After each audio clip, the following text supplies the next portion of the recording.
Kenapa saya sampai ke puntang-puntang meneliti? Karena saya melihat antara pengakuan dari fenomena pengakuan orang yang setiap dalam kesempatan mengaku sebagai cucu daripada Rasulullah. Di dalam tubuhku ada darah Rasulullah. Sementara akhlak mereka jauh panggang daripada api dengan akhlak Rasulullah Muhammad sallallahu alaihi wa alihi wasallam. Para sunan dari Wali Songo menyebarkan agama Islam datang. Mereka melebur bersama pribumi, berasimilasi, mengadakan akulturasi dengan masyarakat setempat, sehingga tidak ada beda antara dia pendatang dari keluarga Wali Songo dengan masyarakat pribumi sendiri, sehingga Islam menyebar di tanah Indonesia ini sejak tahun 1400 sampai 1800 aminatan mutmainnah, aman dan tentram. Tidak ada merasa satu suku lebih tinggi daripada suku lainnya. Tidak ada orang yang merasa satu ras lebih tinggi daripada ras lainnya. Tapi semenjak kedatangan orang-orang yang selalu mengeksploitasi nasab, yang selalu mengadakan kapitalisasi nasab mereka kepada umat, ini mulai terjadi pengkotak-kotakan di dalam kemanusiaan kita, sehingga ada manusia-manusia mulia yang hanya dengan darahnya, dan ada manusia-manusia yang hina-dina hanya dengan darahnya. Sementara agama kita, agama Islam, menjadikan kemuliaan itu bukan kepada darah. Kemuliaan itu adalah kemuliaan takwa. Tinggi derajat adalah ilmu. Siapa orang yang mau tinggi pangkatnya, maka dia harus berilmu. Siapa orang yang pengen jadi orang yang lebih mulia dari yang lainnya, maka dia harus bertakwa. Ini adalah ajaran Islam. Inna Allaha qad adhaba ankum ubiyatal jahiliyah. Al-insanu rajulan mu'minun taqiyyun wa fajirun saqiyyun. Allah telah menghilangkan dari kalian, wahai umat Islam, ubayyah al-jahiliyah, sifat-sifat jahiliyah yang menyebarkan bahwa ayah yang mulia adalah orang-orang yang harus dimuliakan. Ayah yang hina, keturunannya adalah harus menjadi orang-orang yang hina. Ini adalah ubayyah al-jahiliyah yang tidak boleh diterima oleh para santri dan harus dilawan. Kenapa? Selain bertentangan dengan agama Islam, juga bertentangan dengan sila-sila Pancasila, terutama sila kedua, kemanusiaan yang adil dan beradab. Kemanusiaan yang adil dan beradab itu apa artinya? Artinya dari Sabang sampai Merauke, semua manusia Indonesia adalah sama. Bagi Indonesia tidak ada bedanya. Dia orang Banten, dia orang Aceh, dia orang Flores, dia orang Papua, dia orang Minang, dia orang Batak, dia orang Sunda. Semuanya adil sebagai manusia yang mempunyai kesempatan yang sama di Indonesia ini. Dia bisa menjadi PJ gubernur, dia bisa menjadi camat, dia bisa menjadi bupati, dia bisa menjadi polisi, dia bisa menjadi TNI, dia bisa menjadi Kapolri. Inilah namanya kemanusiaan yang adil dan beradab. Kalau sebuah ajaran Islam ada satu item yang tidak sesuai dengan kemanusiaan itu sendiri, saya yakin suatu masa, suatu ketika Islam ini akan ditinggalkan masyarakat-masyarakat modern, masyarakat-masyarakat yang anti feodalisme, Masyarakat-masyarakat yang anti akan kemuliaan dilihat dari sisi nasab, kemuliaan dilihat dari sisi darah yang tidak sesuai dengan ajaran agama Islam itu sendiri.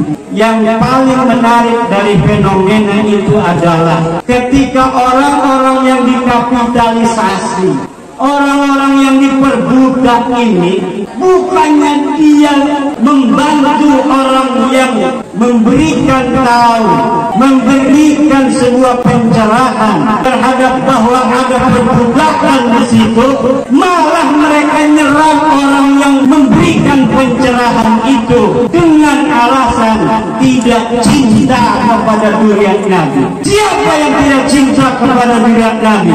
Setiap malam Jumat saya di sini marhabanan dengan Abah. Mang Faid enggak tahu saya apa suka marhaba tahu enggak. Saya setiap malam Jumat marhabanan. Sampai sekarang kita marhabanan. Kita membaca manaqib setiap bulan sekali. Kita membaca sholawat setiap hari 1000 kali. Membaca sholawat bukan hanya kepada Nabi Muhammad, tapi juga kepada ahli baitnya. Siapa ahli baitnya Rasulullah?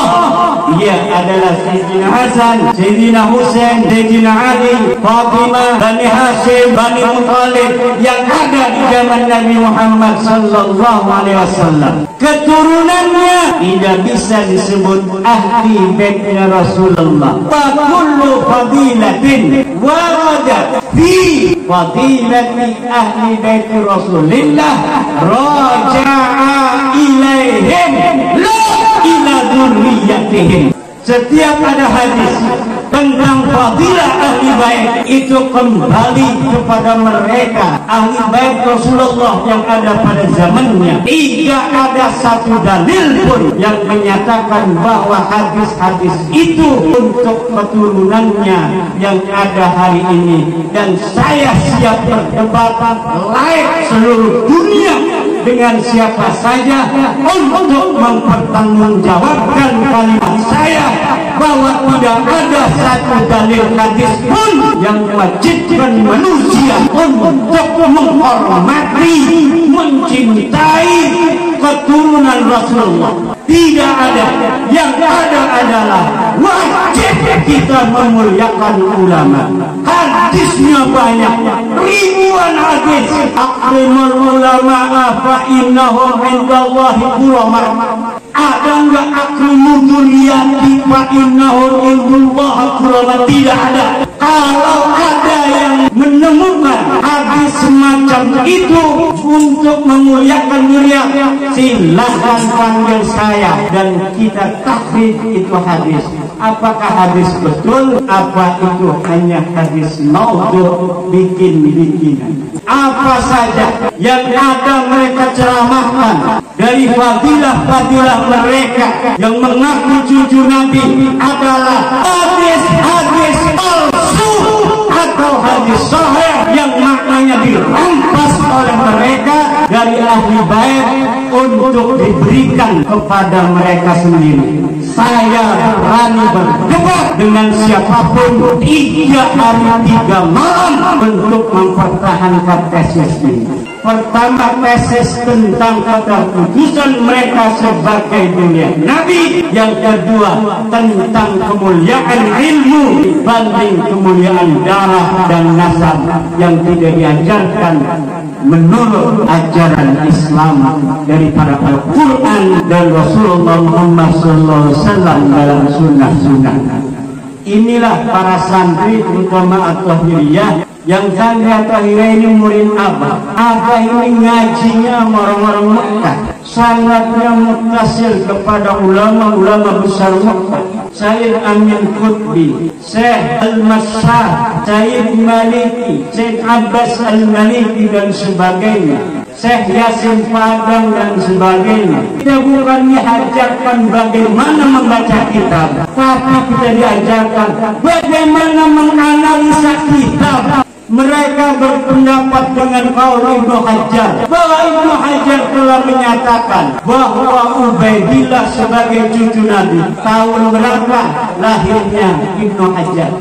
Beliau adalah ulama abad 10, abad 9. Bagaimana abad 10, abad 9 orang yang ada pada abad itu menjadi saksi kelahiran dari orang yang ada di abad keempat?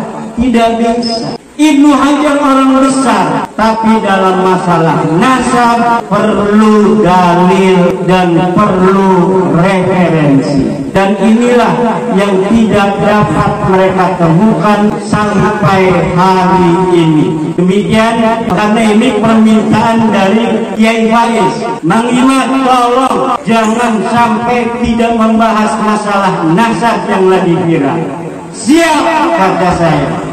Karena ini permintaan anak abah, maka saya bahas masalah ini pada kesempatan ini.